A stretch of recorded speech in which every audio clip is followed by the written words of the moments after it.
नमस्कार मंडळी, मी आहे शिल्पा साळुंके। तर शिल्पा साळुंके यूट्यूब चॅनलवरती आपल्या सर्वांचं परत एकदा मनापासून मी स्वागत करते। तर आम्ही आहोत शेतकरी जोडी। तर आम्ही आलो आहोत आदमापूरला बाळूमामा। तर बाळूमामाचं दर्शन घेण्यासाठी आज आहे दिवाळी आणि दिवाळी दिवशीच दर्शन घ्यायचा योग आला आणि पहिल्यांदाच मी बाळूमामाला गेलेले आहे। आदमापूर मी पाहिलं पण नव्हतं। तर पहिल्यांदाच दिवाळी दिवशीच महिलांची ट्रिप निघाली, म्हणजे चला येत आहे का? तर म्हटलं चला दिवाळी दिवशी आपण बाळूमामाचं दर्शन घेऊया।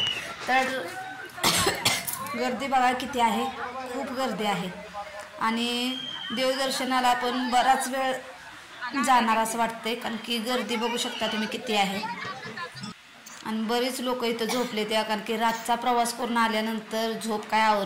तर आता आम्हाला पण झोप आवरे ना, आपोआपच डोळं झाकायला लागले त्या। तर चला, तर आम्ही तर चुकलेलो ह्या आत्या मी, तर आमची लोक आम्हाला भेटत नव्हते आणि आत्या जिकडं तिकडं आवाज देत होत्या की इकडं तिकडं असल्यावर आपल्याला भेटतील आपली लोक। तर फायनली आमची लोक आम्हाला भेटली तर आणि आम्ही देवदर्शनाला रांगेत उभा आहे बघू शकता आणि खूप सारी गर्दी आहे।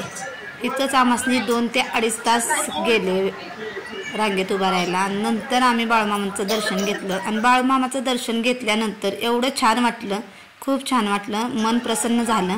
आणि कसं आहे, बाळूमामाच्या इथं मला व्हिडिओ करून दिला नाही, त्यामुळे मी बाळूमामांचा व्हिडिओ घेतलेला नाही।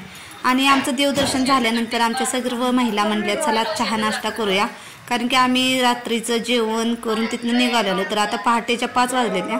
तर चला आपण काय नाश्ता करूया, काय घेऊया चाललं या। तर आम्ही सर्वांनी उत्तापा मागवला आणि उत्तापा चहा नाश्ता करत तोपर्यंतच पावसानं सुरुवात केली आहे बाहेर।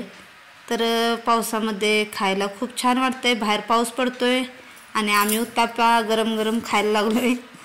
तर नाश्ता केल्यानंतर आम्ही आता आमची गाडी कुठं पार्क केल्या बघायचं आहे, कारण की गाडी जरा आम्ही जिथं नाश्ता केला तिथून जरा लांब होती आणि ही बघा पावसानं चालू केलेलं आहे। तर असं करत आम्ही देवाचा म्हणजे की देवाचं दर्शन खूप छान प्रकारे आमचं झालं। वेळ गेला, उभा राहिलो, अगोदर असं वाटत होतं की रांगेत उभा राहून पाय किती दुखते त्या, काय करायचं काय। ज्या वेळेस देवाचं दर्शन घेतलं त्यापासून एवढं प्रसन्न वाटलं। तर धन्यवाद।